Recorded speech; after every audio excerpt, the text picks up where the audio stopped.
এক পাশে গাইবান্ধার পলাশবাড়ি, অন্য পাশে দিনাজপুরের ঘোড়াঘাট, মাছ দিয়ে বয়ে গেছে করতোয়া নদী। একবারে অবহেলা এলাকা আমাদের এই কিশোরগাড়ি ইউনিয়ন হাজিরঘাট। বহু এর থেকে দেখতেছি, বয়স থেকে দেখতেছি যে ঘাট আজ হবে, ব্রিজ হবে, কাজ হবে, হয় না। এই হাজিরঘাটকে কেন্দ্র করে দুই পারের অন্তত 40 গ্রামের মানুষের পারাপারের একমাত্র ভরসা নৌকা। একটি সেতু অভাবে স্কুল কলেজের ছাত্রছাত্রী সহ বিভিন্ন শ্রেণী পেশা মানুষের ভোগান্তির যেন শেষ নেই। এলাকাবাসীর দাবি দ্রুত একটি ব্রিজ নির্মাণের। প্রতিনিয়ত অনেক সমস্যা হয়ে থাকে এখানে। বিভিন্ন আমরা নৌকাতে পড়ে যাই, পানি বেশি হওয়ার কারণে আমরা স্কুলে যাতায়াত করতে সমস্যা হয়। এখানে আমরা দ্রুত একটি ব্রিজ হওয়ার আশা করি। দীর্ঘ কয়েক বছর ধরে আমরা খালি শুনি যে এখানে ব্রিজ হবে। এই ঘাট দিয়ে আমাদের পার ডেলি 40 থেকে 50,000 লোক পার হয়। অনেক সময় দেখি নৌকা ডুবে মারাও যায় লোক। আবার অনেক সময় ছাত্ররা স্কুলে যেতে পারে না, আবার ফেরত আসে। অনেক সময় নৌকা ডুবে ছাত্ররা ভিজে টিজে ফেরত আসে। গাইবান্ধার পলাশবাড়ি উপজেলা সদর থেকে 12 কিলোমিটার দূরে অবস্থিত এই হাজিরঘাট। প্রায় 50 থেকে 60 বছর পুরনো এই ঘাট বর্ষায় পারাপারের ব্যবহার করা হয় নৌকা, আর নদীর পানি শুকিয়ে গেলে চলাচলের জন্য ব্যবহার করা হয় বাঁশের সাঁকো।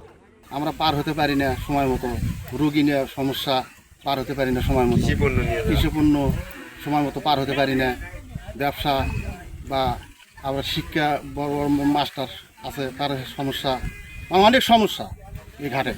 কারণ এই ঘাটটা যদি ব্রিজ হয় সবার জন্য এটা ভালো হয়। দীর্ঘ প্রায় 60 বছর পেরিয়ে গেলেও সময়ের ব্যবধানে আজও একটি ব্রিজ নির্মাণ করা হয়নি। এই ঘাটটির বিকল্প কোনো রাস্তাঘাট না থাকায় জীবনের ঝুঁকি নিয়ে প্রতিদিনই পারাপার হয় অন্তত 40 গ্রামের মানুষ। আমাদের এখানে প্রতিদিনই প্রায় 4-5 হাজার স্টুডেন্ট যাতায়াত করে, এবং যদি 9টার দিকে আসে আপনার স্কুলে যেতে যেতে 11টা বাজে এবং 10:30 বাজে।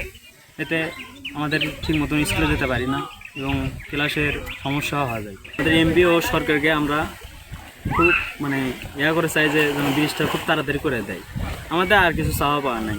এই ঘাট দিয়ে প্রতিদিন বাইসাইকেল, মোটরসাইকেল, অটোচালিত ভ্যান, মাল বোঝাই ভ্যান সহ কষ্ট ও জীবনের ঝুঁকি নিয়ে পারাপার করতে দেখা যায়। আমি সেই 12 বছর বয়স থেকে শুনেছি, এখন আমার বয়স 40 বছর। আমরা খালি ব্রিজের কথা শুনেই আসতেছি, কিন্তু এখানে কোনো কাজ হচ্ছে না।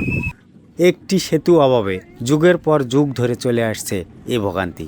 সাধারণ মানুষের দাবি, ব্যস্ততম গুরুত্বপূর্ণ এই ঘাটটিতে একটি ব্রিজ নির্মাণ করা হলে অল্প সময়ে এপার ওপার মানুষের যোগাযোগ ব্যবস্থা, ব্যবসা বাণিজ্য, মানুষের জীবনমানের আরও উন্নয়ন ঘটবে, এমনটাই প্রত্যাশা এলাকাবাসীর।